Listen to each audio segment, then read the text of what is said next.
Hello বন্ধুরা, তোমরা কি কেউ কখনো শাপলা খেয়েছো? শাপলা ফুল যে থাকে তার তরকারি। তো আমরা তো খাই। তো আজকে একটু অন্যরকম করে করলাম শাপলা, সর্ষে পোস্ত বড়ি দিয়ে বেশ একটু অন্যরকম করে করেছি। তো তোমরা কারা কারা শাপলা খাও কমেন্টস করে জানিও। আর শাপলার রেসিপিটা কেমন লাগলো অবশ্যই কমেন্টস করে জানিও।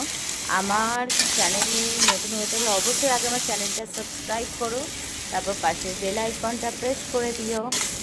সঙ্গে থেকো, পাশে থেকো, আর এইরকম নতুনত্ব ভিডিও দেখার জন্যে অবশ্যই পাশে থাকতে হবে।